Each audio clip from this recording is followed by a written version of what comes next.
What we gonna do right now is go back, way back. Give me your thing. Hey, come on, hey, come on, hey, come on, come on, come on. Give me your thing. Hey, hey, come on, Big girls like to do the round. Fat girls like to do the round. Woo. Fat girls, let me see you grind. Woo. Fat girls just doing their own thing right there with the fat thing. And the fat girls just shaking them thighs. Fat girls don't make it count. Excuse me. Baby. What's up? I thought you was gonna start hanging out with the big girls again. What is all this trash?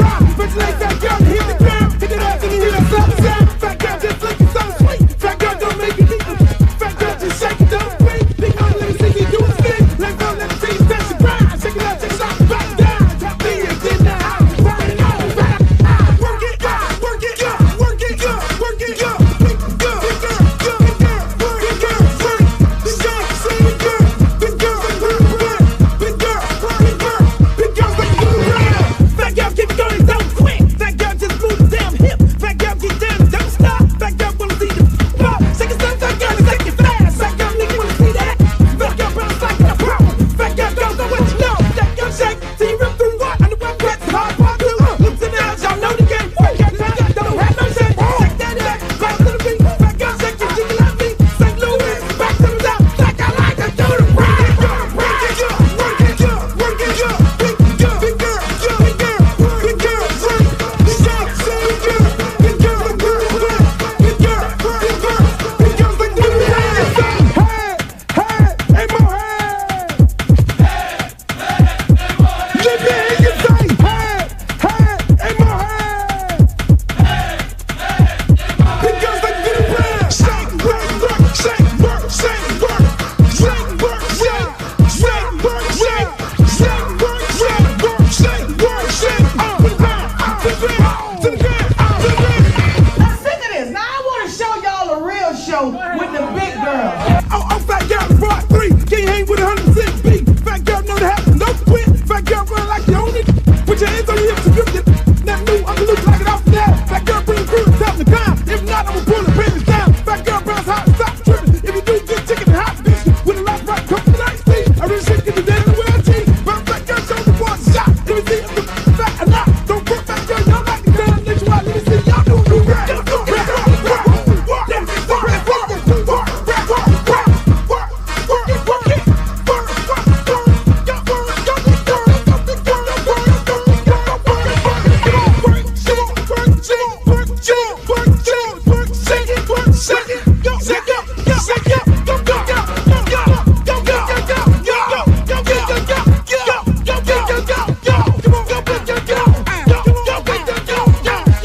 I'm serious. Where you are? Not Elvira.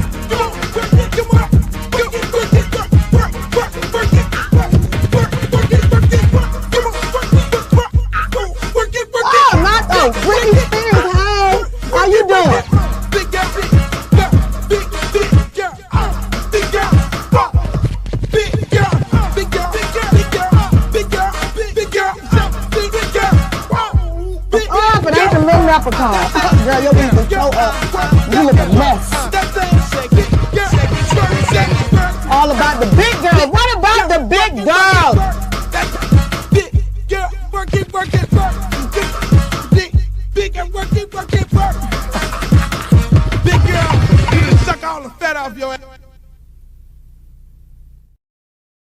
Yo, what about the big girls? What about the big girls? Shouts out to my girl Wanda. Shouts out to everybody that was in that video. I love that video. I like to bring that video on to start the show all the time because I don't feel like the big girls get enough love. Everybody always running around after these little skinny girls, BBL girls, all kind of girls who, ladies who, augmentation here, augmentation there. Then they get on the thing and all these podcasts is what they're talking about. They're looking for a man to give them $50,000 a month, $50,000 or $100,000 a month, $200,000 a year to do what? I don't even get it. That's why I don't even get into that. I don't even get into that. I really don't. But I just want to welcome you all to the show, ladies and gentlemen, another edition of the Uncle Luke Show podcast. I know I'm off schedule because I'm normally Monday, Wednesday, and Friday And you know, I'm running for Congress, so I gotta, you know, get in with a fit in there. I got a 15-year-old, he out there, you know, doing his thing, but I need to do better. I need to just go ahead and tape the show, because I don't like taping the show, because I like to see you guys in the comments, like right here, and I can bring you on. Hi, Glow. Hello, Glow. There, Glow. I love you, Glow. My girl, Glow. You know what I'm saying? I like to do that. So I like to be live. I like to be live where I can see your comments live. I could tape this show and then run it, and then y'all can think I'm live, but I'm, you know, and I don't be. But, you know, I'm just, you know, trying to, you know, I just want to keep the live aspect of it all. I just want to do that. You know, I guess that's what it is. But I just love the show. Thank you all for joining us from Facebook. Shouts out to everybody that's on Facebook. Shouts out to everybody that's on YouTube. Shouts out to everybody that's on Twitch. Shouts out to everybody that's on X. Make sure you like, share, subscribe to the show. This is a really big show. You know, we've been doing big numbers. 3 million here, 4 million there, 5 million there. I mean, I want to thank you guys for checking out the show. You know, it's a beautiful thing. I love it. You know, I don't know what's going on with my computer right now. It's just doing whatever it wants to do down to the bottom. But yeah, I want to thank you guys for loving the show. Thank you guys for tuning into the show. You know, it's all about, hey man, what's up, man? I appreciate it. I appreciate it, brother. Appreciate it. You know, we're gonna get into a little bit of my political journey in Broward County shortly. But you know, we got a really big show today. We're gonna talk about the Donald Trump Iran nuclear deal. We're going to talk about Giannis coming to Miami. Giannis, and the haters are out.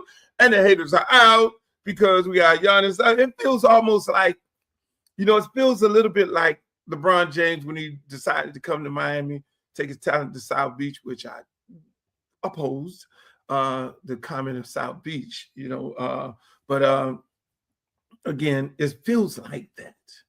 It feels like that. You know, we're going to talk about that and more. We're going to talk about, you know, little young girl unalive, hanging from a tree. Nobody's talking about it on the media, which is incredible. And then at the same time, I want to talk about today on the show today. You have this guy Speed. Then you have Jameis Winston, Speed, Jameis Winston, World Cup soccer. We're going to talk about that and a little more about all that. And you know, in Haiti, I'm still trying to get over Haiti being treated like they were treated. You know, because if they would have won the game, they'd still been in. I guess they got to play, you know, some game that doesn't make any sense right now.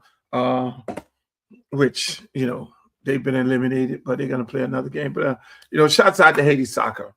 You know, y'all on the way. You know, at the same time, you know, my beloved country, Jamaica, we didn't make it. We got to get our shit together at the same time, but it's all good. You know, listen, man, this show, I need y'all to like, share, subscribe right now before I really fire up. Because when I really fire up about some of the things that's going on in the world today, some of the things going on locally, some of the things going on in America, you know, I want people to hear it. And remember, you can always go to all my platforms. You can go to YouTube, UncleLuke.tv. You can always see any episode that you want to see of the Uncle Luke Show podcast. And if somebody, one of your homeboys or one of your friends or one of your girlfriends missed the show, all you got to do is say, girl, going on over there to Uncle Luke TV on YouTube, and you can see the show. And in its full entirety, any other show that you wanted to check out in the archives, it's all there. It's all there. And I love it. You know, I love doing this show because I love the fact when people come to me and on the streets and they be like, yo, man, you said some shit, man, that I had to really go back and think about. You said some things that I had to think about. And then, you know, I'm like, well, you know, I just put things on people's mind. I talk from a different perspective. And I'm like, you know, think about it like this, you know, and think about it like that. So people heart go to beating real fast when I say certain things. Oh my God, Luke, I can't believe that may be the case. And I'm like, well, it is what it is. But once again, ladies and gentlemen, I want to welcome you guys to the show. Beautiful day.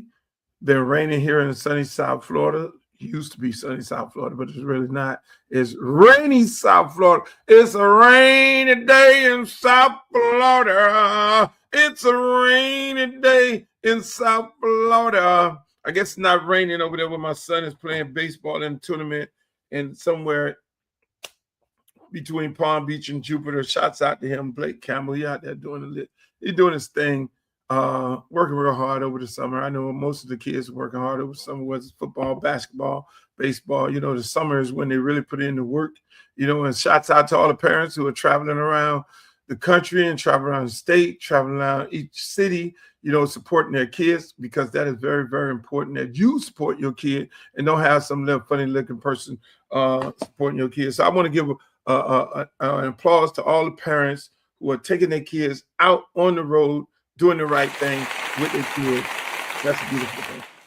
That's a beautiful thing. And I love it. I love the fact that you guys are really, you know, in tune and doing the things that you need to be doing with your kids. So let's get right into it.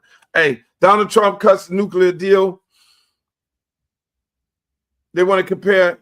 He always wants to compare everything with Barack Obama, which is, you know, I think Barack, I think Melania woke up one morning, it was like dreaming, like woke him up in her sleep. She was like moaning and groaning and, you know, saying, oh, Barack, oh, Barack, oh, Barack, oh, Barack. And from that point, Donald Trump just had a real hard on for Barack Obama, because everything he has to compare Barack Obama. And then you have the nerve to say Sleepy Joe. You need to stop saying that. Stop saying Sleepy Joe. You're the one who's sleeping. We never saw Joe Biden sleep. So back to this Iran nuclear deal that he tore up, because everything he has to do better than Barack Obama. Barack Obama fixed the pool at the mall. He goes and tears up the pool at the mall and then say, oh, I'm fixing the pool at the mall. That's not the case. You just screwed up the pool at the mall. You just screwed up the pool at the mall. You're literally saying that you fixed the pool when Barack redid the pool for $34 million or whatever it is. I don't know how much. Why these pools cost that much money? My God. But Barack fixed the pool, $34 million. Nothing was wrong with it. Everything was all right. Trumpy comes in. Oh, I want to do a pool better than Barack. Goes out there, start messing around with the pool at the mall. And before you know it, it's got LG, it's got everything in there. And now it's costing $100 million of taxpayers' money to fix something that he went in there and fucked with. So he consistently screws around with things that Barack Obama has did because he has this hard on for Barack Obama. And now he goes and messes around with the Iran nuclear deal. Why would you do that?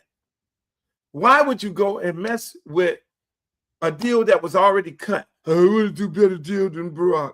Barack is not the best deal maker. And then he goes over there and what happens? He bombs Iran. He bombs Iran, all this. We're going to just obliterate the country. We're going to take them out. We're going to unalive everyone. You better do this. You got 1 week to do this. Next week, go. You got this week to sign a deal. Next week, go. Then they do a blockade. Okay. Why didn't you have, I guess all those black generals, probably the smartest people in the room, when they start getting rid of the black generals out the military, then they start doing stupid stuff. Like bombing some people, not knowing that they could create a blockade, block ships from coming through, therefore running the price of oil and everything up in this country and everywhere else around the world. Oh, you didn't figure that one out. You didn't figure that one out, buddy. You didn't think about them blocking the straits so no ships can get through. Don't you supposed to really go into a war with smart people in the room and say, if you do this, they're going to do that. If you do this, they're going to do that. If you do this, They're going to block the strait, and then the price of oil is going to go up on every American in the United States of America. And I don't think you want that, because their approval ratings will go in the tank like they're in the tank right now. So I don't understand this shit. These people have a tendency, people, of telling you all they are so smart. Put a monkey with a suit on, all of a sudden they're so smart. They know it all. Oh, I'm a politician. I'm smart. I'm educated. I went to here and I went to there. But the people are so fucking stupid. Y'all need to stop thinking that these monkeys in a suit are smart when they're not. You have a full-fledged war. The people block the shit. Now you're paying. You had a deal where they made no nuclear weapons. People were able to go in and inspect the weapons of the nuclear facilities under the Barack Obama deal. You just said, fuck that. I want to just outdo Barack. I just want to blow up the whole country, not knowing that their strategy has always been, we will block this fucking strait. We will block this, and you guys can't do anything about it. And that's what they did. That's what they did. Oh, but you didn't think about that before you went in there and started bombing over Baghdad. You ain't think about that, buddy. Smart-ass people. Everybody's supposed to be smart. That's why I don't trust career politicians. None of them. Black, blue, green, purple, independent, you name it. You, all of them. I don't trust them. Think about it. Negotiations. The United States, together with our international partners, has achieved something that decades of animosity has not. A comprehensive long-term deal with Iran that will prevent it from obtaining a nuclear weapon. This deal demonstrates that American diplomacy can bring about real and meaningful change. Change that makes our country and the world safer and more secure. I am announcing today that the United States will withdraw from the Iran nuclear deal.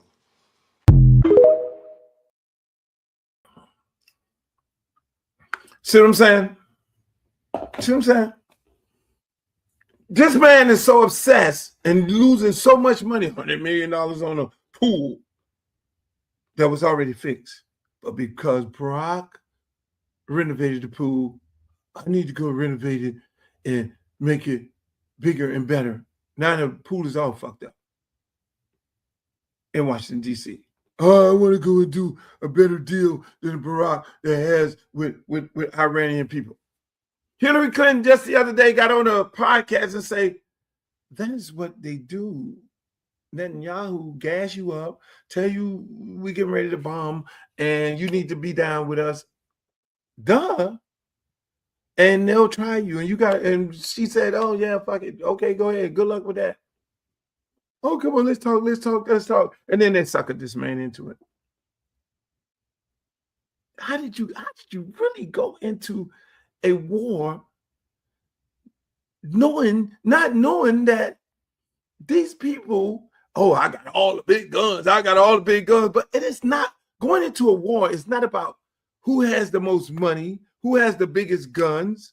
Half of them people in over there in the Middle East, them people live underground. And we've been trying to build weapons to penetrate underground tunnels and underground living. I really think half of the people over there just live totally cities all up underground. That's what they do. So they can't never catch them. But you want to go bomb, baby bomb. And then the people block the straits. But think about it. Just think about it. It's like a canal. It's like a canal. Like at the port where the ships go and they come out and they go out into the open water. You could not hijack the canal. Let's think about this. You could not hijack the canal. All these big ships we got in submarines, we couldn't like put a sub up in there, put a sub on that side, a few subs over there and be like, okay, escort all the ships out there and anybody that's around the thing, blow them up. There's something going on over there in that strait. There's something real going on. They was like, you ain't messing with the strait. How we got all the weapons. But when you go in that thing by yourself, that's what the problem becomes. Speaking of problems in politicians. Speaking of problems in politicians, look, I'm just trying to figure this one out. A little girl from Flint, Michigan. Shouts out to Flint. I just left Flint 2 weeks ago. Did a big party in Flint. Hung out at some of I hung out at some folks' place. I don't know what it was. It was a club, a skating ring. I don't know. They were skating in a club. I'm just sitting there. I'm sitting there chilling, and I went and did a party for a young lady over there. Beautiful party in Flint, Michigan. Beautiful people. They call them in Detroit Flintstones.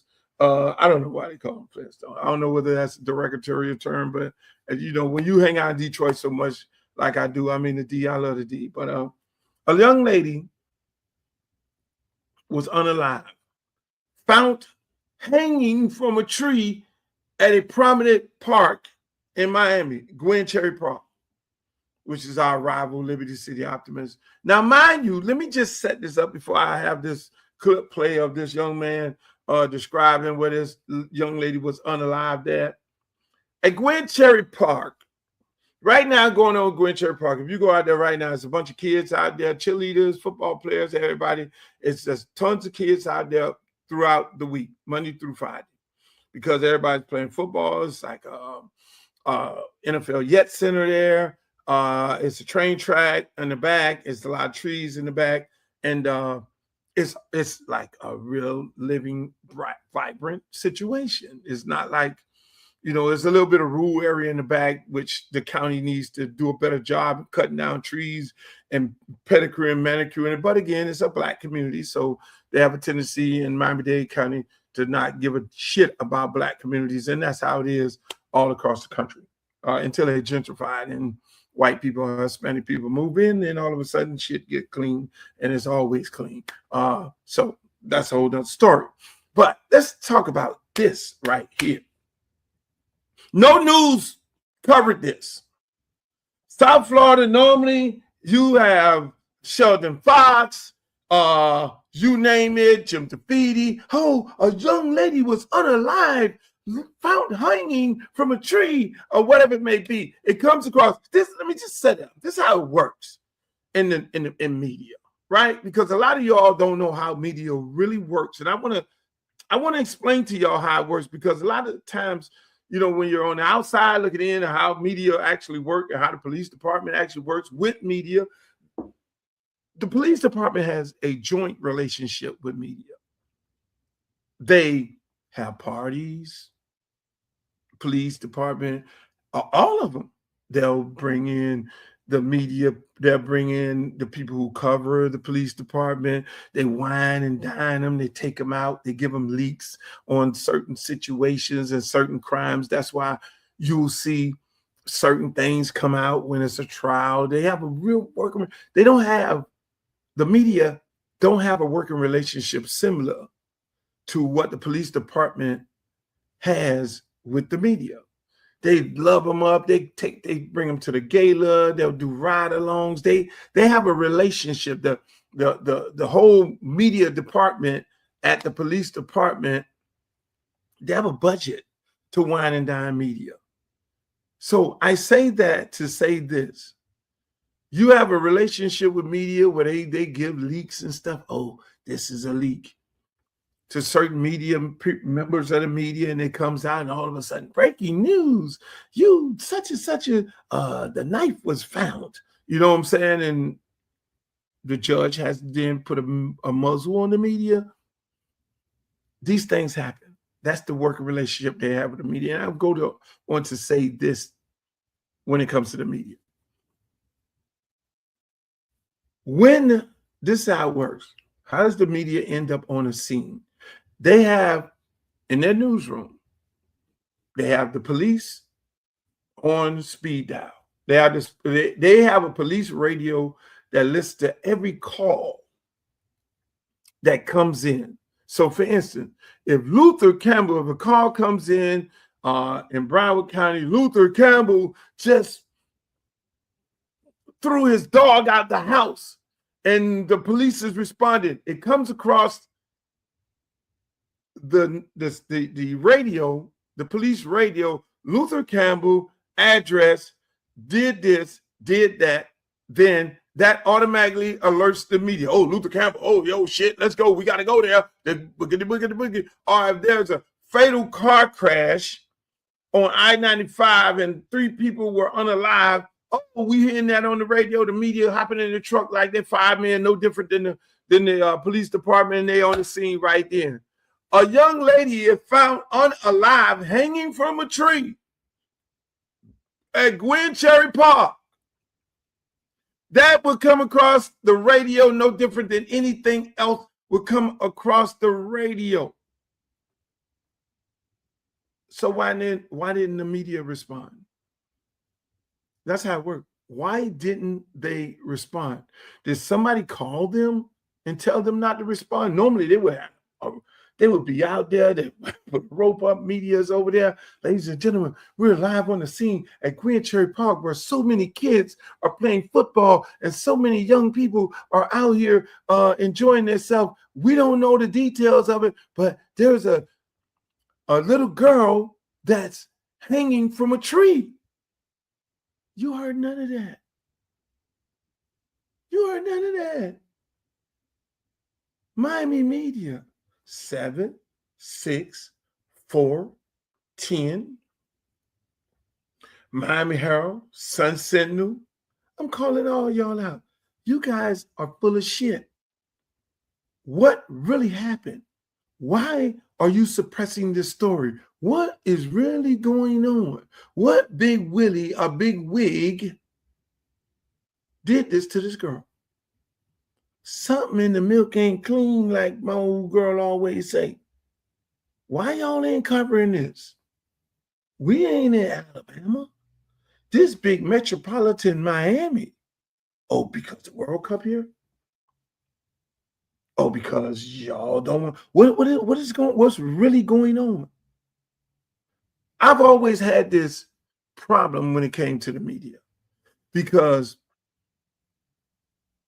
which I was taught by my uncle and dad when I was a kid, how to read the newspaper and how to look at the news. Because when you look at the news, you normally find that when you turn the news on, the first thing comes on, boom. Oh yeah, in the news today, these people were robbing the store, these people were fighting, and these people were beating up, and this black guy did this and all that. That's how the story, the news start off.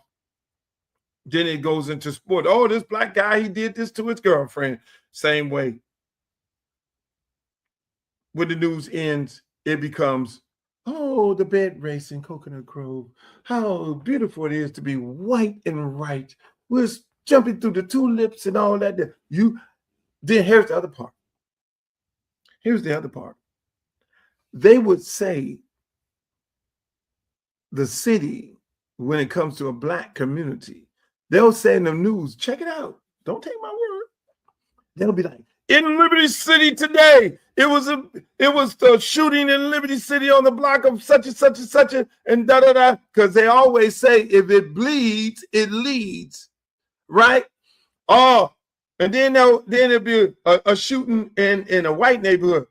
In the news today, it was a shooting on the corner of 125th Street and 22nd Place. What? No. Every city in South Florida has a name, but they never call the name of a white or Hispanic neighborhood. Think about it. In the news today, Miami Gardens, there was a drive-by shooting. Miami Gardens. They could say on the corner of 27th Avenue and 183rd Street, there was a shooting. No. In the news today in Overtown, Miami on 3rd Street, they did this. In the news today, and on Sistrunk, this is what happened, blah, blah, blah, blah, blah. Come on, man. I was taught this when I was young. They will depict the black community as the worst thing in the world. But when it comes to crime in their community, up on Southwest 125th Street and 32nd Avenue, a man was unalive because of a shootout at the house. Never called the city name. So in this case, the little black girl from Flint, Michigan, found hanging, and all of a sudden, oh, it was a suicide. You got to explain to me it's a suicide. When black little girls all across the country are being found dead, unalive, I can't say that D word on here. Broward County was a little black girl missing. None of these things end up on the news. I remember my friend Fox, not Fox, but Funk. Funk had this organization where they would talk about, where they would be, because these stories of these young black girls were not being told when they were kidnapped and they were taken away. And they have a little organization, shouts out to them. But again, man, we need to, I call people out when I call them. I got to call them out. But yet still, all these politicians are sitting there ain't saying nothing. Your representatives. Duh. But yeah, here it is right here. For Tania, for those of you in Michigan, Flint, Michigan, this is her last whereabouts. It's 2 ways, 3 ways you can enter this trail. You can enter it that way. It's another trail coming this way. And you also got that way straight ahead. But this is what she had to do. I mean, it's pretty crazy, pretty ironic, very diabolical. Somebody would do such horrible act and such heinous act like that. But this is her last whereabouts. For those of you in Flint, Michigan, who are worried about Tania and worried about how this Grand Cherry Park look, this is the back of the park. This is the tape. I'm assuming she was maybe up between there type thing. And it get pretty dark out here too as well. And this is all the yellow tape, the crime scene tape. And see that guy, he's walking back there right now. It's a pretty decent long trail. The bottom line is, they don't care about little black girls. 2026, they don't care about little black girls being unalive. If that was a white girl, it would be on national news, which it shouldn't be a white girl, because we should protect all girls and all boys. Nobody should be running around being unalive. But J.D. Vance would have flew down here on the Air Force Two. But nobody cares. When it's a little black girl, a little black boy, or the black community, nobody cares. It's not important. It's not important when a little black girl gets hung by the tree in 2026. How in the hell can that not be important? How can that not be important? When you got a Miami-Dade County mayor who was put in office by black people.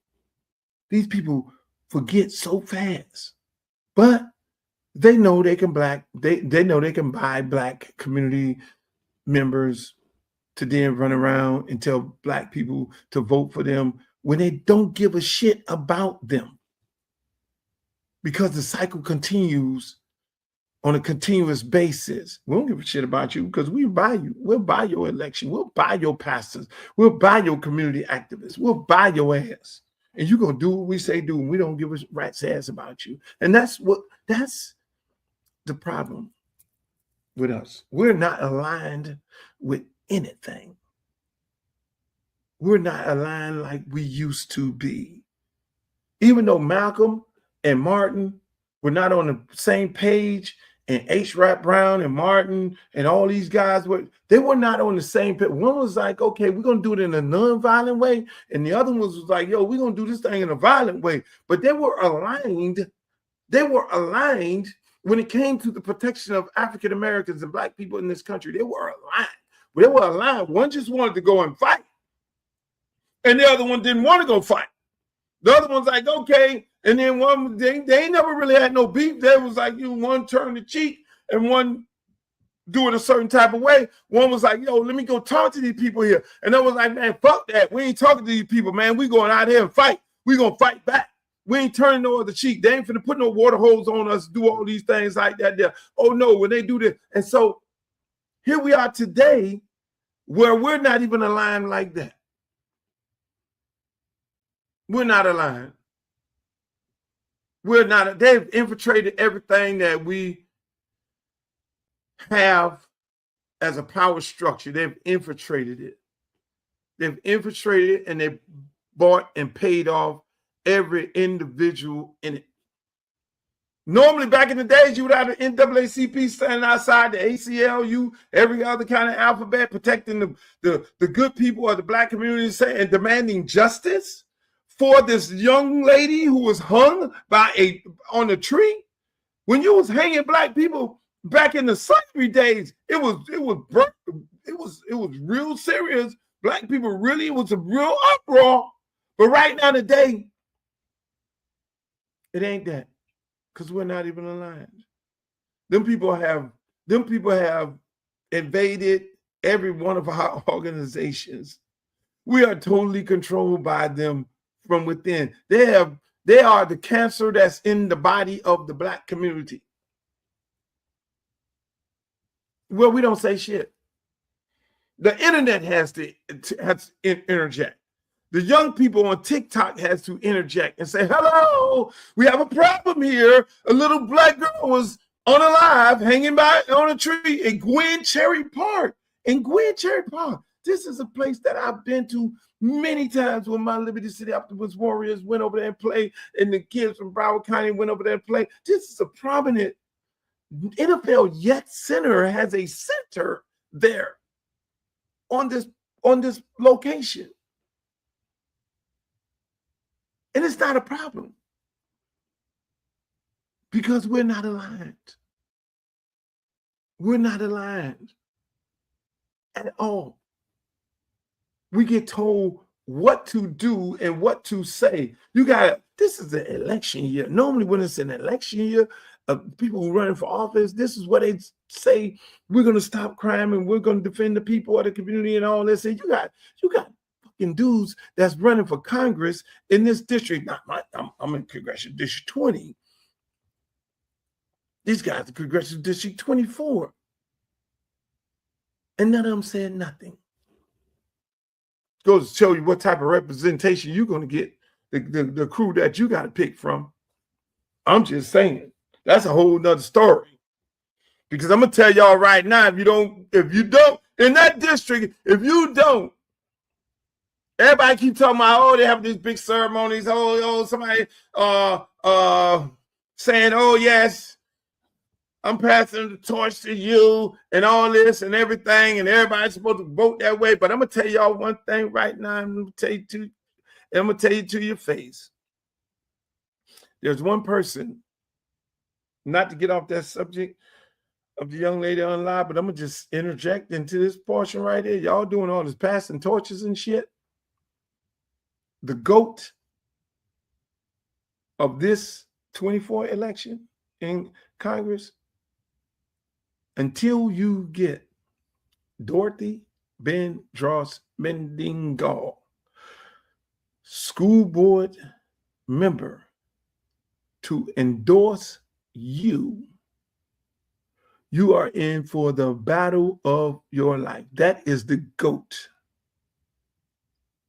of Liberty City, Overtown, Little Haiti, the Miami Central area, Miami Northwestern. See, all them boys in that race is some Miami Gardens dudes. I remember when I told one of the dudes, hey, man, you need to have that Orange Blossom Parade in Liberty City, man. No, we doing everything in Miami Gardens. And now you want Liberty City to vote for you, Overtown to vote. Oh, hi. Hey, man, y'all need to do some things over there in Miramar. Now you're trying to get Miramar to vote for you. Hi. I'm going to leave that whole election alone. Because you got one dude in the election, his daddy is supporting the white woman against me. So I ain't fond of him right now. So it's a lot of things going. I'm worried about more. They better pray that I wasn't running a 20 because I would like that motherfucker up. But you better go have a conversation with Mendengal. One guy could have secured Mendengal, but he never mentioned her in his speech when he actually, his first job in politics was with Dorothy Bendross Mendengal. I'm chilling. I'm invested in my race because I got shit to deal with in my race. I have a lot of things. Boy, these boys ain't playing fair in Broward County. Hey, look here, man. Hey, look here. I went up there. Let me tell you this. I went, right, check this out. I'm going to give y'all a story, right? The people love me. The people of Broward love me because they know that. They know they get ready to get a fucking fight. And they are sick and tired of all these politicians, right? I'm going to give y'all, before I get into Jameis Winston and Speed and Giannis and all that, let me give y'all the snapshot of what I've been going through, right? So, yeah, I'm supposed to go to the speech, right? Now, mind you, some guys who used to work for me, listen, let me tell you this. I got rid of anybody that's used to dealing in politics. I kicked them off my campaign team. I couldn't do it because too many leaks. And I'm a surprise dude. I'm a dude that read The Art of War. You know what I'm saying? I don't like that. So all these people, y'all get. I'm just gonna deal with young people who don't have no experience in politics. I'm gonna give one guy the brains of the operation. I got one smart guy, and he's gonna tell us how to win. All the rest of them, all their career, oh yeah, I ran this campaign, I worked on this campaign, I did this. Oh yeah, I got this, I know this information. No, y'all end up a distraction. Get the fuck out of here. Oh, y'all go. So the Urban League sent these guys a letter saying we want Luther Campbell to come in to the thing. They got a letter. So they had to, I had not heard of this because those guys had left. I got rid of them a long time ago. So it wasn't on my calendar. Mind you, I have a calendar of things that those guys who I got rid of still on my calendar. Things are still on my calendar, right? Even though they're gone. It don't like you fire somebody and they go with the calendar. No, it don't work like that. It's on my phone, my calendar. So this particular event was not on there. So I saw the guy Don Wiggins at a club. Chico the Virgo has this happy hour in Broward. Dope happy hour, man. A lot of people there. And I saw him, the man over there. Me and Ron May was chilling. You can ask Ron May, Fat Man. Y'all call him Fat Man, Broward. They say, man, he was like, yeah, man, Luke, I want you to come by my thing and all that there and everything, my farm. I'm going to have my little TV station and everything. I said, yeah, man, just send me the information. So I never got the information. I kept hearing about this thing going on. So I assume they don't want me there because I'm a person like this here. If you invite me at the beginning, I'll go. If you invite me at the last minute, I'm not sloppy seconds. That means you really ain't messing with me, so I won't go to something. So I'm assuming, okay, y'all got your thing. So then they got the thing going on. All of a sudden, I'm getting all these calls, people calling me up. Hey, look, you're coming to the thing. Like, huh? I got a fundraiser I got going on right there, something that I'm doing. You feel me? So then they found the email, they sent it to me, and I said, okay, fine. And I sent a little retraction of, hey, man, this is what happened. You know, because I keep it a buck. I ain't trying to get no brownie points. Maybe that may have not been the politically correct thing to take responsibility of it, but that's the type of person I am. I'm a responsible person. So I didn't take responsibility of that. So mind you, so I fast forward to going to this one event the other night at Lauderhill. So they had a big old thing outside, you know, in the parking lot, Michael Sterling performing, all kind of people performing. So I go up, drive up, boom. They say, Luke, we want you to come out here and speak and everything. I'm like, okay, fine. I'll come out there and speak. So I put it on my calendar, goes out there and speak. And I go out there and sit down. And I see the politicians go up. I pull up, right? And I see two candidates that's in the race. I don't see all the other candidates. I see Dale and I see Debbie, D&D. I see both of them up on stage, right? And I pull up and I'm standing up in the back. And I was like, okay, Michael Sterling say, Luke, I want to bring you out. You know, because that's what artists do. Hey, Michael Sterling, Luke, you me there. I want to bring you out and all that and everything like that. You know, like Usher. When Usher came in town, Usher brought me out. Rick Ross just did a concert and at the Night Center, his orchestra. Ludacris at Jazz in the Gardens, call up, bring you out. That is what artists do. They want you to come from one artist to another artist. They want you to come bring you out in their set. So Michael Sterling wanted to bring me out in his set and talk about, you know, some of the things going on in his you know, me giving him his flowers, which I did, or some of the things that he's done, and how we worked together early on, where he produced Anquet and produced some songs for me and engineered a lot of songs for me. So he brought me out, and then I took my moment, my 5 minutes that the other candidates had to say what I had to say. The commissioner went crazy in the back. Who the fuck put him out there? Who did this? Who did that? Ready to fire everybody. One of my guys, T-Dog, had to step to the commissioner, have a conversation with the commissioner. Hey, commissioner, hey, chill. What's up, boss? You know what I'm saying? Because I got dudes from Pompano, I got dudes from Lauderhill, I got dudes all over Broward. They don't realize how deep I am with Broward.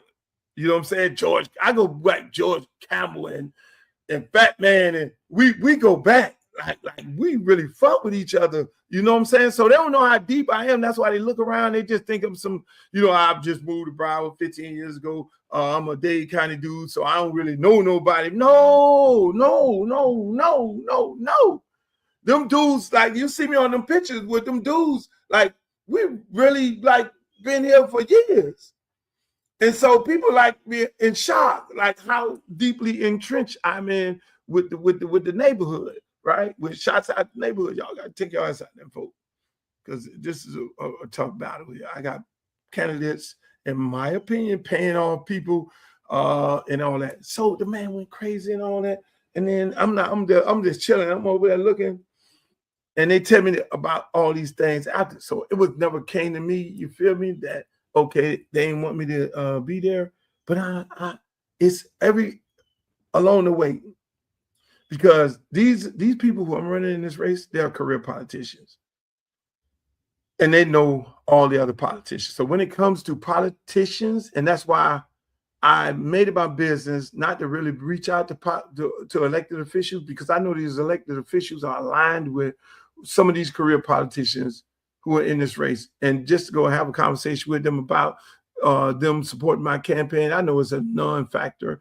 I know it's a joke. You know what I'm saying? I know it's a joke. I know they all already bought and paid for because of some sort of relationship that they have with some of these politicians that's in the race. It's like when they told me to go in the room and say, "Oh, you guys need to consolidate," I started thinking about it and say they need to consolidate against me. And that includes a white woman, because I'm the outsider. Each and every one of them have done some shady shit in politics. All of them, except the young guy. He was never elected. He ran for office, the young guy. The rest of them, all of them did something shady. All of them have some shady shit going on with them, and all of them have worked with these politicians who are in office. So I fast forward to right now, I go and set up an event, because now I don't speak to this group. It was a sold out crowd, by the way. They've never had that type of event before at the Urban League, where it was that many people that showed up, and it was sold out like 2-3 days before. They never had that. I mean, I had just went to a senator forum.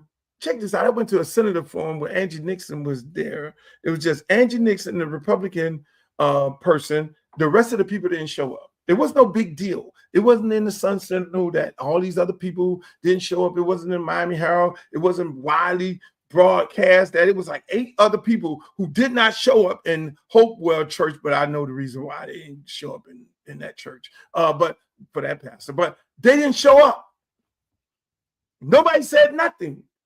But when Luther Campbell did not make the Urban League event, it was a national incident. It was like, oh my God, he didn't show up. But I understand my platform. I understand I'm the outsider, and I understand I'm the voice of the people because I am that and more. I'm the guy who's fighting. I'm fighting all these mother scratchers. They say, what are you, blue, purple, red, or whatever? Look, I'm green. That's what I told the people at the longshoreman the other day. I'm green. I'm not bringing that money back to the community and saving the community for the kids now and after. But at the end of the day, the man go crazy at the thing. They say the man had all this problem. Oh, how does MF get on stage? How does MF get up there? Da da da. My stage, da da da da, and all that. There, I ain't hear that. I ain't hear this. Lord knows, thank you, Jesus. I ain't hear none of this here because you can take the ghetto out of a Negro, but you can't get the ghetto out of a Negro. But again, peaceful guy. I'm a peaceful guy now. So then the YMCA, we booked the YMCA. I said, okay, we didn't get to speak to the people. Let's have a town hall like everybody else. Do events at the YMCA, talk to the community and all that there. Book it, put it on the books. All of a sudden, next day, we get a call yesterday. YMCA is canceled. They don't do events like that. I'm like, boy, I put it on Facebook. Now, mind you, it was booked for like a week or two until I put the post on Facebook. Y'all come out, RSVP, sold out. People want to hear me speak at the YMCA on Sistrom. Now, mind you, they have events all the time. They got a rooftop where they have events with elected officials. They got rooms. They have events with elected officials. It's the place where you go at, and the community comes and, they listen to people speak. And so canceled. Those people just came on my mind. I was like, boy, they making some calls on your ass, Luke. They making some calls on you. They try to suppress your voice, but they cannot suppress my voice on here. And when we go up in them streets and we talk to them people, I went to the longshoreman. Great time. I went there. They told me to be there at 5 o'clock. I was there at 4:30. Me and my son in the car. Late camera post up. We at 4:30. We watching everybody come in. They're like, damn, this dude here early. Yes, sir. Pretty early in the morning. Had a great time there at the longshoreman. Shouts out to Art. Shouts out to the guys of 1526. It was a beautiful time, man. I enjoyed it. I enjoyed the conversation. I enjoyed talking to everybody outside of the place. And I know it probably was a political situation as to why are y'all letting them over there. But them brothers was happy to see me because I had a good conversation with them about who actually have been the representative of the port.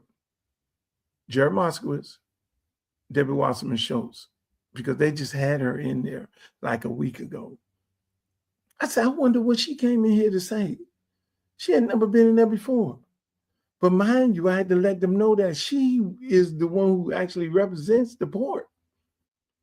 And she never expanded the port. Miami Port has been expanded. I don't know how many times. They're doing double the amount of passengers. They have double the amount of ships coming in. And all they had to do was expand, drag deepen the canal and open it a little wider. And you could have easily spent about $3 billion doing that. And you have double the amount of ships coming in there too. More jobs, more economics. But she didn't do that. I said that in the speech. One dude said, she did shit. I was like, yeah. But let me go on back over here. We got Giannis. One of the truly dominant players in the league, now taking his talents to South Beach. What are the implications here for tonight's draft?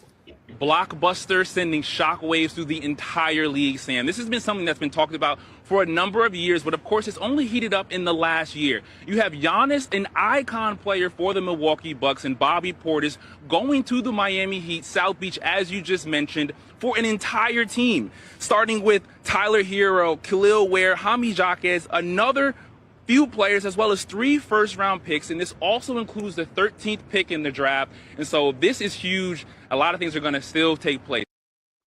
Hey, man. Hey, listen.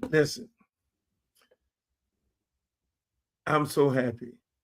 I actually had a drink of wine last night when it was announced that we got Giannis. I lost my mind, bought everybody inside the bar a drink, and I drank a half a glass of wine because I don't drink anymore. And it was an exciting moment. It was almost on the level of LeBron James coming here. But I just think we need to get LeBron James to add on to this because I don't see how they're going to be able to double Giannis and Bam down there on the front line. That's incredible. That right there is incredible. Hey, LeBron, come on back.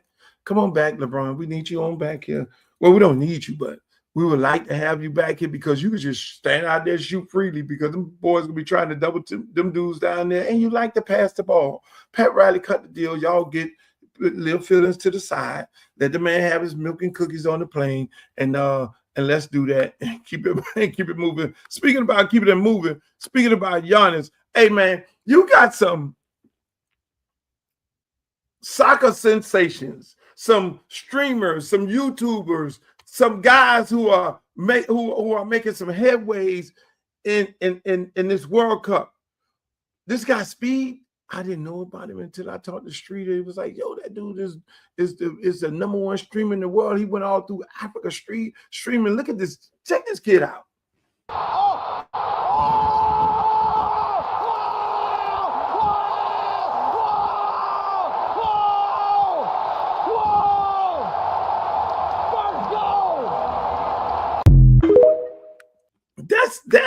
That's Speed, the number one streamer in the world from the United States of America. Dude is all over the place. I saw a video of Ronaldo, top 3 in the world, behind Messi, obviously, and Pep and what his name? Pepe. What's the brother's name? From France. I like the brother from France over all of them, just so you know. But Ronaldo's son came there, man. Speed didn't even know who it was. And he was like, oh my God. Everybody lose their mind when this guy Speed comes over there and talk to him and all the kids, because he's obviously got millions and millions of followers. Dude is like the world leading streamer in streaming. But then now, here's another guy that you all know coming from the football to the football world. He's coming up on speed real fast. Y'all check him out. Y'all know him, Jameis Winston. Seattle.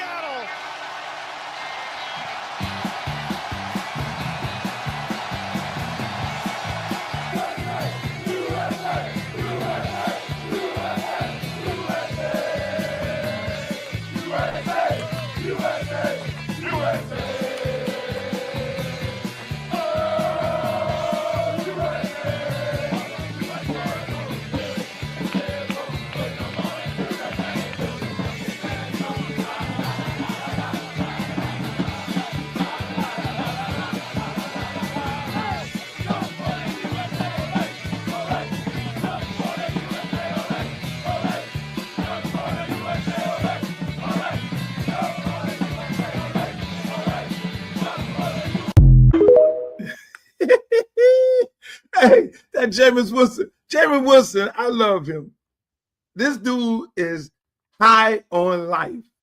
Jameis Winston is high on life. This man just loves life. He loves it to the fullest. You can't be mad with him. You cannot be mad with Jameis Winston because of how much he loves life, man. The man recites the Bible. He goes into the football game. He has fun. He throws interception. You don't even be mad when he throws an interception because it's like, okay, it's Jameis. I mean, he had a situation with the quarterback over there at the New York Giants hanging out with old Donald, and he made that fun to deal with. That young man is just, and I met him because he played for, obviously, Florida State, and Devontae Freeman. Devontae Freeman played with him. He was his running back in college, so I met them at the Pro Bowl. We were in Hawaii, and I met him. And this dude was just a fun, real cool dude. I mean, I'm just loving that how these guys are interacting with people and how they're just making the World Cup so engaging from that standpoint of bringing that type of energy. I mean, him and Speed to the World Cup. But speaking of World Cup, I just still can't get over Haiti getting robbed. And I got to show y'all this horrible video again. Scotland today. Providence and Hickey coming together. Providence, he wants to foul. You just see he's holding the shirt there with Hickey. And catches him in the face as well. Providence. It was going to catch that, but there was... Bellegarde wants to get his shot away. Locked on the...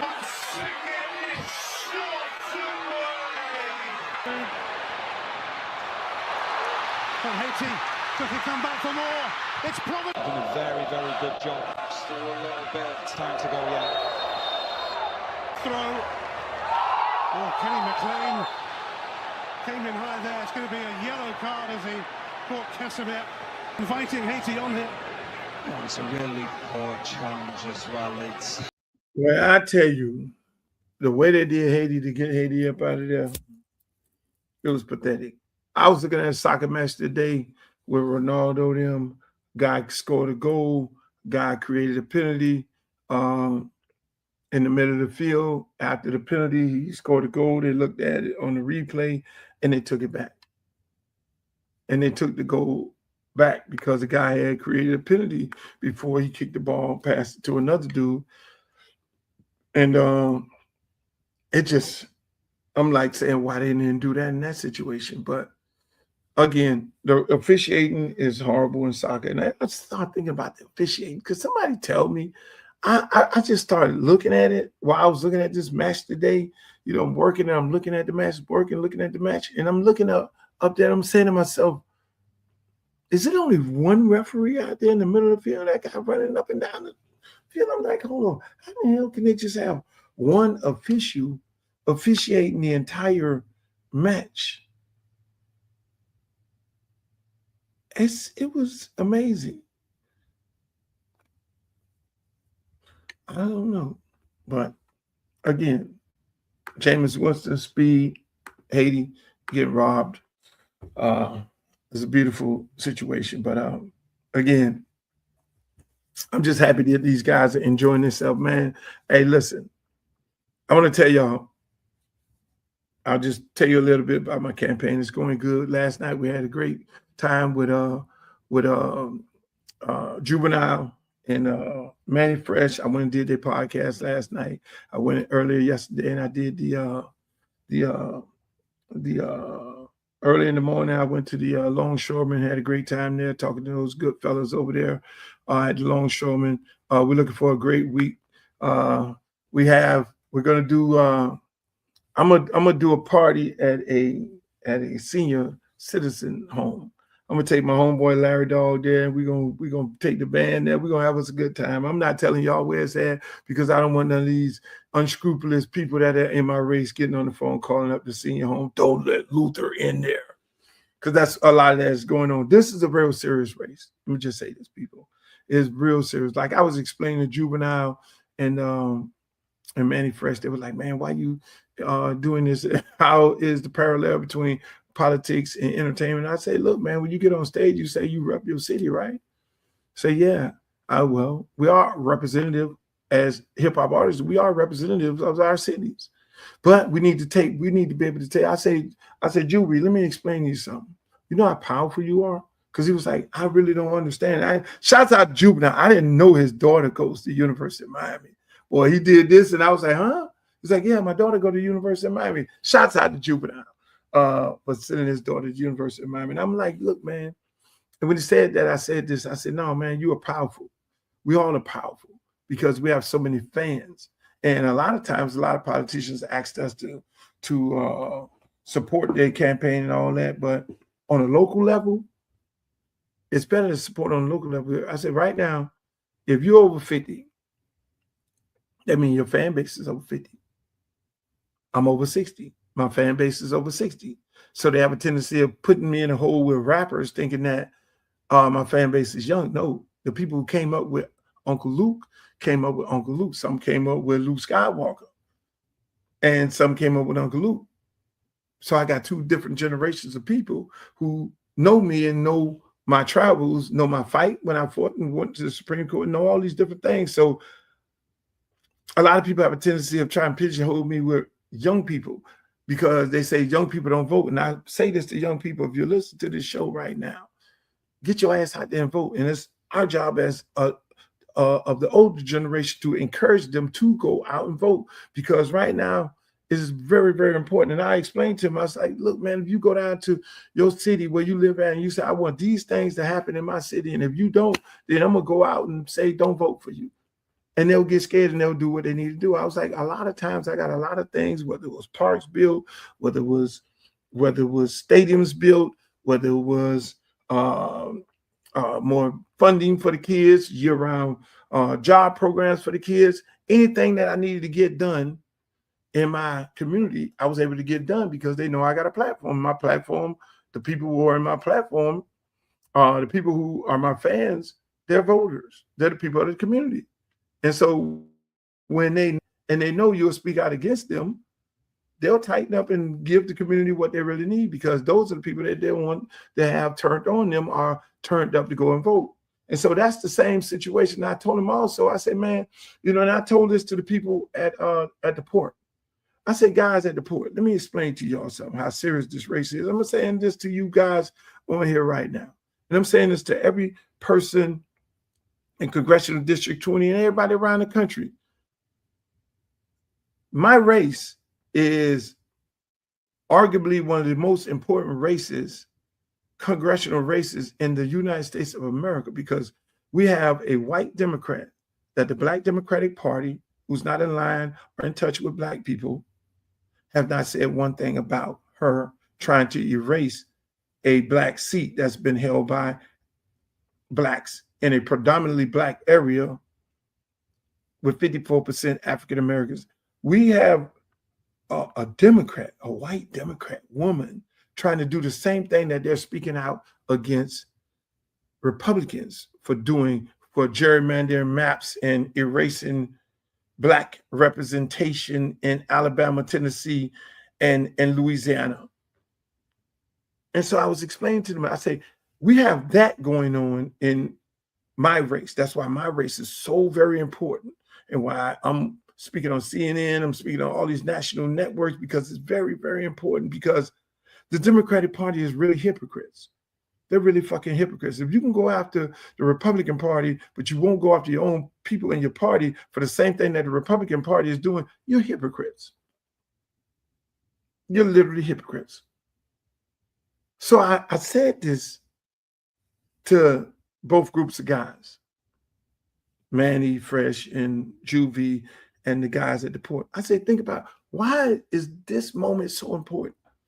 I said, you got J.D. Vance and Donald Trump and the Republican Party labeling us as DEI. They've taken DEI, plastered out all over the news. The news didn't have to promote DEI. They promoted it because they're all aligned with each other. They're aligned with keeping white power. Now, is all white people bad? No, absolutely not. I got a bunch of white friends that are good people, that don't believe in this bullshit. But they took DEI and they labeled us as DEI. So I explained to the guys, I say, you guys are here working so hard. Juvie, you working so hard, seeing your girl, your daughter, she qualified, got into the University of Miami, everybody, you're working so hard. We'll work so hard to send our kids to get higher education. We want our kids to finish top of the class. And a lot of our young Black men and Black little girls, they're finishing at the top of their class. But when it's time for them to go and get that big major job, they got DEI hanging over their head. So if a company can opt out from not hiring them as the best candidate, as the highly educated candidate, and hire somebody white that don't have the same level of credibility and finish top of their class, because they can say, oh, we don't want to be criticized as hiring a Black person because of DEI, and we don't want to get sanctioned by the government because we hired a Black person over a white person. And that's where we at today. That is where we're at today. That's what the fuck they did. They use DEI, the word, and they plastered that word across the news. They plastered across everywhere. They went to universities. They went to businesses to say you're not going to get funded if you practice DEI, but they didn't do it in sports. Because in sports, in the NFL, is 80% African Americans and like 20% whites. So when a white guy get a quarterback job, they don't claim DEI and they don't take away their governmental subsidies at these NFL teams because, yes, they're getting money too from the federal government to build those stadiums. Yes, yes, yes. They're getting tons of money from the federal government. The federal government ain't messing with them. But when your daughter or your son goes to school, finish at the top of the class, and now they get ready to go to that big law firm, and because that law firm has always hired the top student of their class, the kid is black, they don't get hired because they don't want to be hit with sanctions. I don't want to be called as if they're hiring this black young lady or man because of DEI. So when it goes back to Target, DEI, and I got to call Jay-Z because I got to get him on the show because I don't want to say something that's not true. I'm hoping that Jay-Z cuts some kind of deal with Target because we boycotted Target because of diversity, equity, and inclusion. We boycotted them and a whole lot of other people for that very reason. And we know they have a tendency of us boycotting. And back in the days, it used to be Jesse Jackson. They'll go get Jesse. And then it was Al Sharpton. They're going to get Al. And then he'll take the boycott off. I got to have a conversation with Jay-Z. I'm going to find him. I'm going to get him on the phone. Hopefully I can get him on the show because we need to have that conversation of what's going on here with Target. Because this DEI thing is this DEI thing is a killer. And again, that's a whole nother reason why I am in this race. You got to have somebody fighting these people. A lot of people who look like me in the Democratic Party has no backbone. They just fall in line. They ain't got no backbone. They ain't ready to fight. They ain't ready to fight at all. That's why a whole bunch of them praying right now today that Luther Campbell don't win this race. That's why I'm getting disenfranchised from all different type of places, but we fighting. We fighting.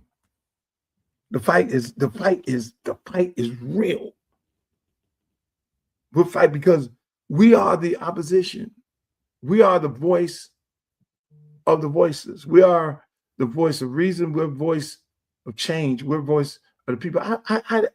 Man, I'm telling you, man, when you go out and you go talk to these people, man, you hear these stories, man. It's a lady, I talked to a lady at a park. She had a son show to pass on. She said, this lady was telling me, man, and I be hearing these stories, man. This lady, not hearing them, this lady said, man, I was supposed to get my tooth taken out of my mouth the day I had to make a decision whether I feed my family, my kids, or get this tooth taken out of my mouth because I don't have my insurance don't cover dental. So right now I'm in pain. I was like, oh my God. I talked to two little girls in the stands with their parents. And they were like, the parents like, we don't vote. We don't give a shit about this. Everybody come, all these politicians come and they lie and they don't do nothing. And the lady showed me some apartment buildings right next to the park. You see these buildings right here? They built some buildings similar to these buildings. I said, I'm going to tell you what they did before you even tell me, because they've been doing it all over the world. They say they're building affordable housing. They give governmental property away to the county. And then the county then gives it to a developer, whoever put money into their campaign. And then the developer goes and develop it and say, oh, yeah, we're redeveloping this apartment complex in the neighborhood. And black folks are going to get upgraded. They're going to be able to live in it. And then by the time they finish developing it, don't be somebody look like us develop it. We don't even work on the project. And then when it gets developed, all the black people like getting all excited and shit, thinking that they get ready to move in a brand new apartment. Then when they sit up there and some lady sitting up there saying, you need all this, and this. They know exactly what to tell black families, what you need to disqualify you. They got it down to a science. So then all of a sudden in that same building that the community said, okay, let's build, there's nobody in the building that looked like us. But it was building affordable houses and workforce houses for us. And so that's a whole nother reason why I'm running. That's going to stop. You are not going to get no federal property and get turned over to the developer, and the developer then takes and develop on it and disenfranchise African Americans. Oh, hell no. That will not happen on my watch, because it's going to be built by us for us. Just that simple. And that's easy to be done. Like I was talking about the port. The port, $3 billion. You just drag the port, make it deeper, open it a little wider. You know how many jobs you just created? Those are 6-figure jobs on the port. In Miami, is 8 million passengers they deal with, and Broward is 4 million. It's double. You just expand the port. And now you have more people working, but expand for us, by us. You have people working on construction jobs, then you have more people, more longshoremen, what ends up happening, but they don't want to do these things like that. Because you know 3 things that we do control? We control corrections. They ain't going to work in correction. We control the port. Half of us in the police department. And we control transit. That is where majority of your black jobs. We used to be the guys that work at the airport outside. That they tricked us on that. But those are the places that we control as African Americans. Those are your top African American jobs all across the country. Those are the jobs. So if you expand the port, now people are making more 6-figure jobs. They can afford to live in their community. See, the ideal of gentrification is to suppress a community, not just with crime, but to make it where there's no jobs available for you to be able to stay, because the cost of living in that community is so high. And so when people start talking about, they have more experience than you. Yeah, they have more experience of lying. I look at the people in this race. One lady, the experienced lady, so-called experienced lady who got caught up in the scandal and Obama fired her, and the emails with Hillary and screwing around with Bernie. I don't have that experience. I don't have experience sending some fucked up emails to Hillary to then discredit Bernie and Obama fired me. I don't have that. Obama never fired me. I don't have experience of allegedly taking a lot of money and had to be put in my resignation. I don't have that experience. I don't have the experience of, why is everybody around me in jail? I'm just saying. And why is my face dirty when my face shouldn't be dirty? Why did I have to run 3 times in an election? And when I was the mayor, I should have won that shit by a landslide. I'm just saying. So when they go to talking about experience, career, in my opinion, corrupted politicians. No, I don't have experience in being a career corrupted politician. I'm a businessman, and I know how to make money. And I know how to bring money back. And I know how to do what? I know how to enrich the people who have nothing, because that's all I've done all my life, was take black boys, black girls, help them with education at any of my youth facilities, pick them up from the projects, take them, show them the world, take them around the country to schools, colleges, make sure they had the best of the best. they flew around on airplanes, they got in hotels, all these, they went and they just enjoyed life. Our girls go all to Houston, everywhere. I just love it. You know what I love on the face of these kids? Because my philosophy has always been, whatever my son gets, they get. Whatever my child get on the airplane, they're gonna get on the airplane too. My child go to Disney, all my kids in my youth program. And that's how I truly believe anything that I'm involved with. So no, I do not have experience in politics and politics. I've experienced in saving lives. I've experienced in enriching individuals who did not have. Well, you think Devontae Freeman thought he was going to make it? He was in the house. He just was trying to figure out a way. I picked that kid up every day and took him to practice. Paid for his registration. Him and a whole bunch of other ones. Took them on college campus tours and all that, and spoke very highly of them, of how good of young men that they were. The Amari Coopers, the Carlton Davis, the Kalijah Kancey, you name it, who are multimillionaires right now, the Pit Bulls of the world. You think Pitbull was a nice guy? You think Pitbull was a nice guy? The guy y'all see right now with a shirt on and a tie? But it takes the vision of a person. It takes the good heart of a person to be like, come here, son. Let me put my arms right. I love you. I love you. God has given you a gift. Just like I told them two little girls on that park. I said, what you want to do? She said, I'm a fashion. I like to design, the decorator. I want to be an interior decorator. And I'm going to look, I hope they follow me. Young girl, finished high school. She just want to be an interior decorator. Other girl, young girl say, I want to be a beautician.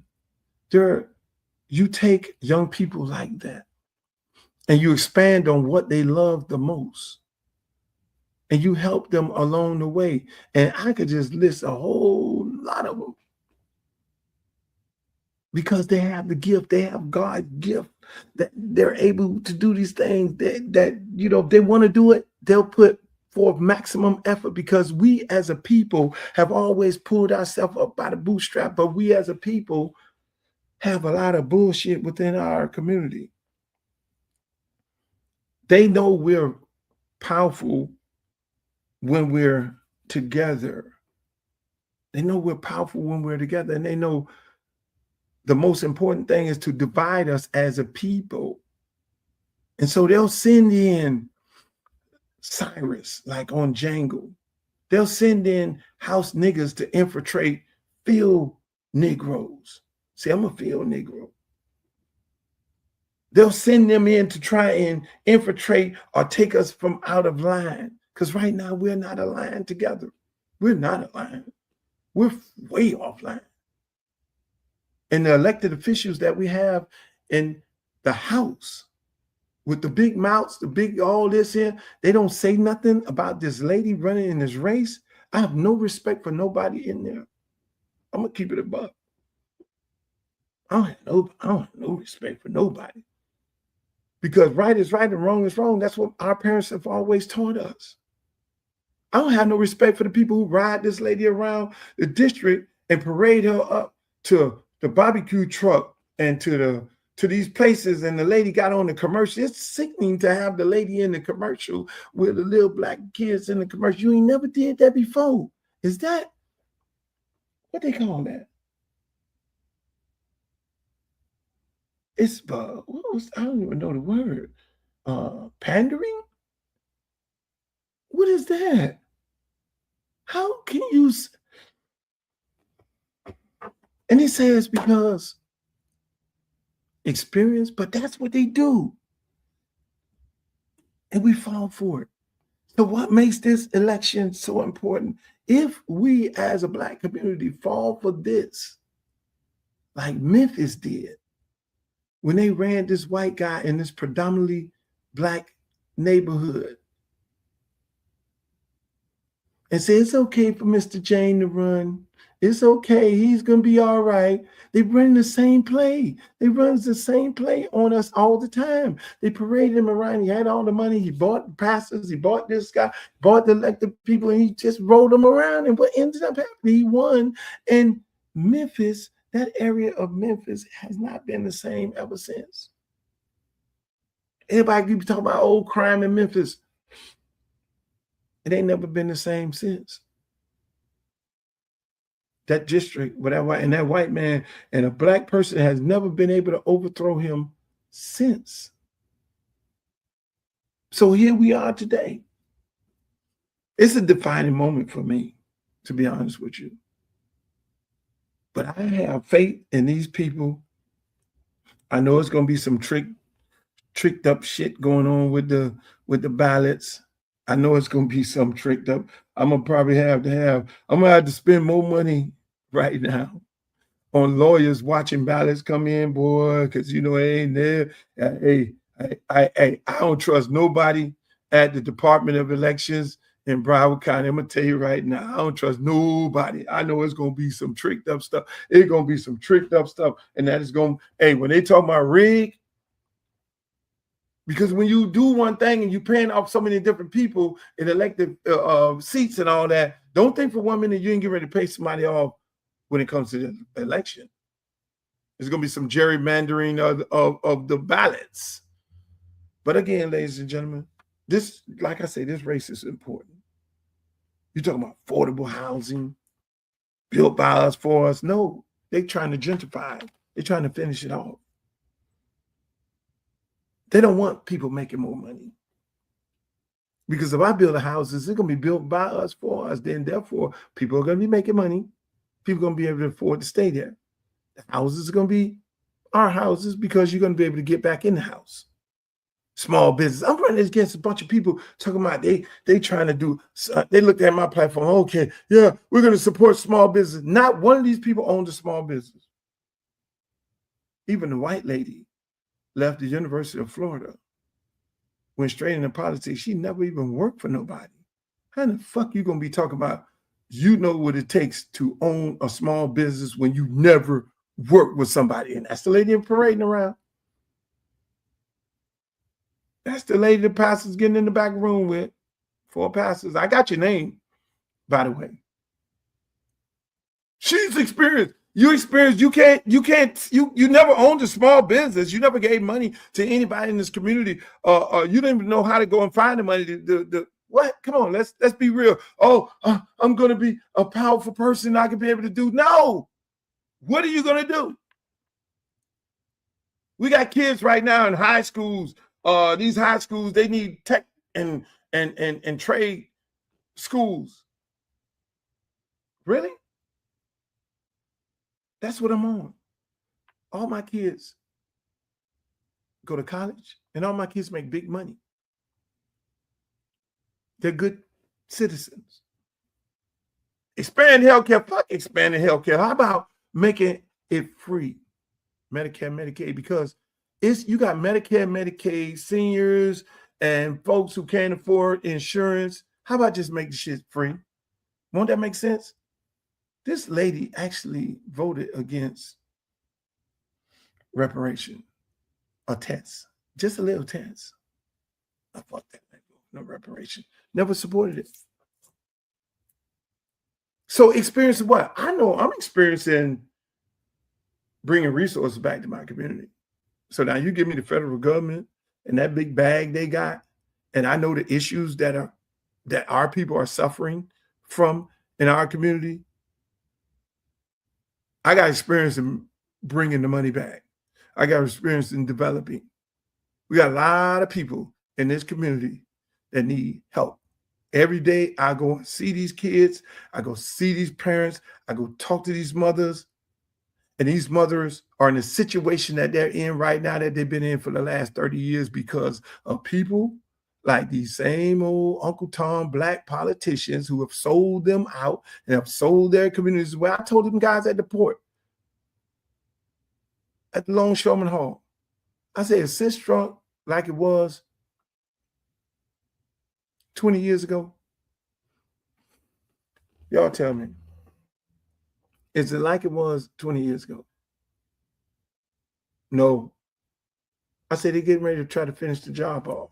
So everybody that's in this race that I'm running against played a role in Sistrunk and all the Black Broward in this congressional district and being gentrified because they never secured these areas for Black people to go back into their houses. They never secured these areas for Black people to own businesses. They never secured the construction for Black people to be doing the construction and development. So anybody and everybody in this race, yes, they are experienced. They're experienced in fucking Black people over in Broward County. That's what they're experiencing doing. So you go for the okie doke? Anybody go for the okie doke? This is the last frontier. I'm sorry to say it. My beloved, I've been living here for 15 years. My beloved city, my beloved Miami is gone. Miami's gone. We have pockets of Black people. Miami Gardens was pretty much one of the last frontiers. Overtown is gone. We have pockets of folks in Overtown. We have pockets of folks in Little Haiti. It's shrunk here. They start naming shit different. Little pockets in Overtown. Little pockets. They took and made Brown Sub. Now Brown Sub is fucking Hialeah. On people light bill, it says Hialeah. Trust me, this is all by design, and this has been happening everywhere. So I'm here in Congressional District 20 when it's Lauderdale Lake, Sunrise, all these places, Tamarack and everything. Yeah, we're enjoying it right now. The first thing they're going to do, you don't elect me, the first thing they're going to do is they're going to come up in there because we have a lot of people in the district on temporary status. They're going to come in that first quarter and sweep the whole place. And they go, where's the Congress person? Where the lady y'all drove around here where we got the money off? All the women are sitting on the back like this here. They're going to sweep the place. Anybody on temporary status, out of here. Now you got people who have homes. I know a lady who husband just got deported the other day from the district. And you had the sitting congresswoman say, ain't nobody in my district got deported because everybody was getting deported in Lakeland and they didn't get deported in my district. Mr. Campbell, you said that bullshit. I know families right now in this district, husbands got deported to Haiti last week. Dropped off at an airport in Haiti because the Haitian government gets X amount of dollars per person. And if you don't know nobody, you just sitting outside the airport. Thank God the dude met some people in the jailhouse that took him and put him in a hotel. The brother from here been living in the United States of America since he was 3 years old. Dropped off into a country he has no idea, nobody, no family members or nothing. But meanwhile, the congresswoman who's representing this district want to get into a meeting and tell me, oh, I ain't nobody in my district. You said that, Luke. That's bullshit. And I'm sitting there, I know this. So when they say, Luther Campbell, you did not want to come to the meeting, the forum that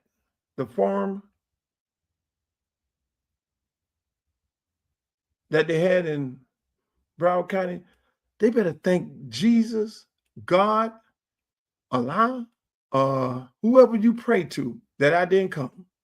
They better thank all of them because everybody would have been boom, boom, boom, boom, boom.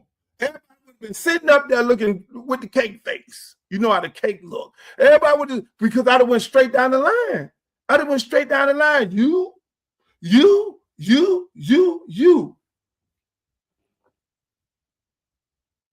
What have y'all done for these people?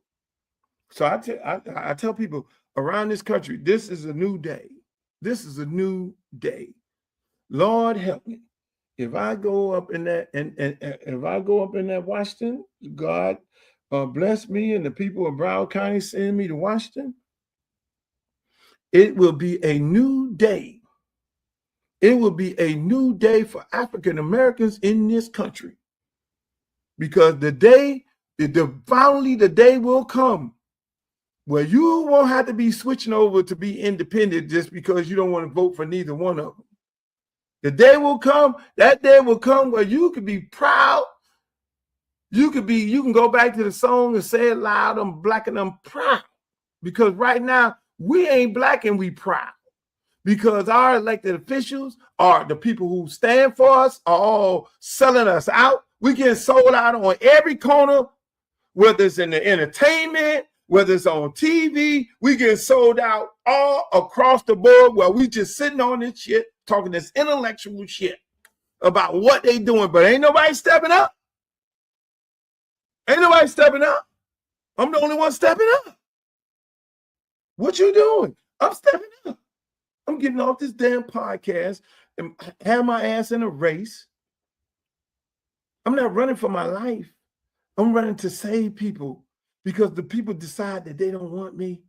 I'll go back to my regular business. But unfortunately, if they decide they don't want these other people are career politicians. They ain't in it the way that we're in it. We're in it to really help people because my lifelong mission, my lifelong job and responsibility has been about helping people in the underserved community where I'm from and anywhere else in the country. When I sit down with Juvenile and Manny Fresh and all of them, and they say, man, you inspired us to do this because you're the first person to do hip hop in the South. And when we saw you doing what you was doing, we wanted to do it in Louisiana and New Orleans. Same thing Ludacris said. You inspired me, man. I was a DJ on the radio, man. I saw you doing this shit, man, the way you was doing it with no deal from no major label. So this ain't my first rodeo, not being a part of the good old boys club, having that support. No, my parents always told me if there's a will, it's a way. I ain't got no major record deal when I started doing records. I'm selling them up tons of records. They call up because I wasn't in the club. No different than right now in this election. I'm not in the club. You got Oliver Gilbert and Chevron open up their campaign and damn near got $1 million apiece because they're in the club. I ain't in the club. They say nobody gives money to black campaigns. Well, there are people who give black money to black campaigns, which they don't look like us because they can't control me.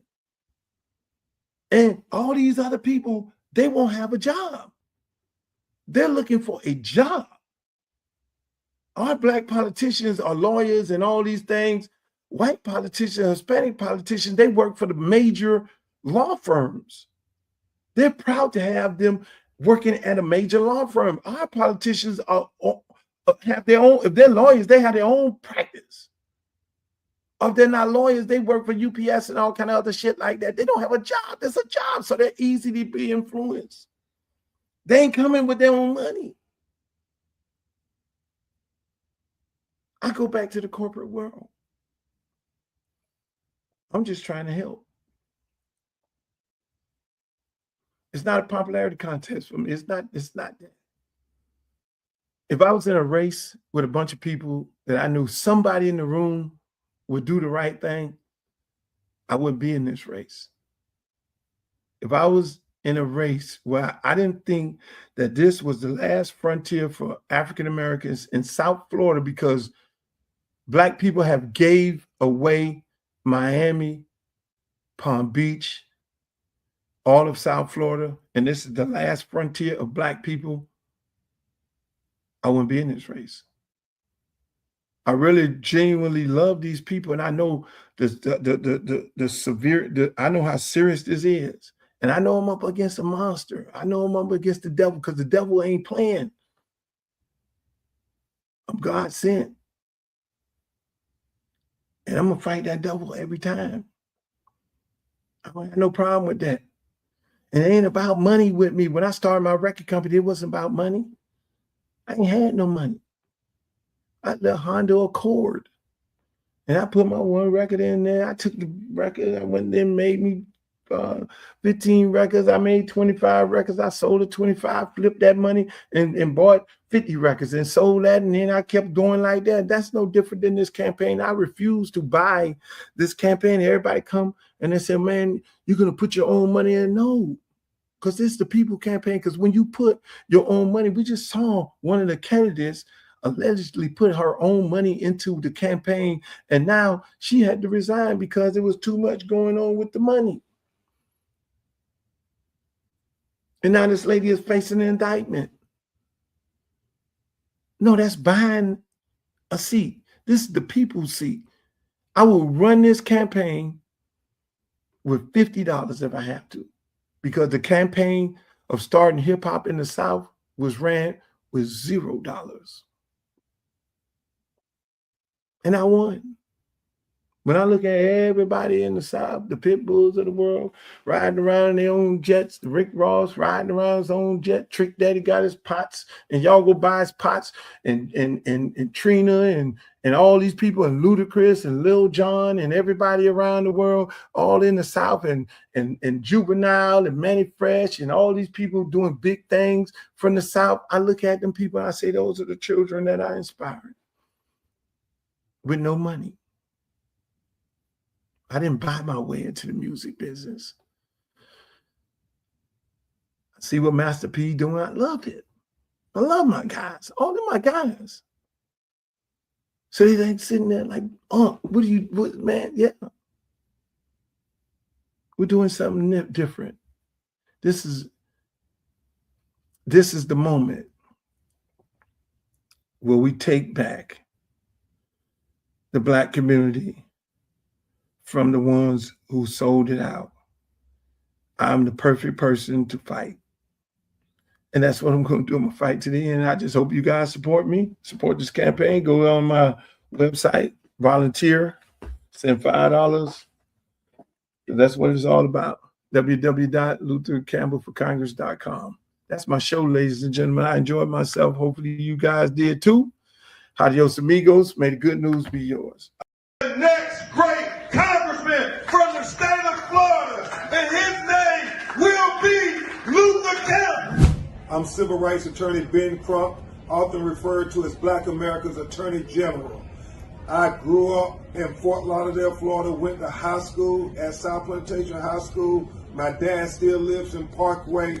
We want to make sure we have a strong advocate from our community who understands our culture to go fight for us in the United States Congress. So make sure you go vote for Uncle Luke Campbell for Congress on August 18th.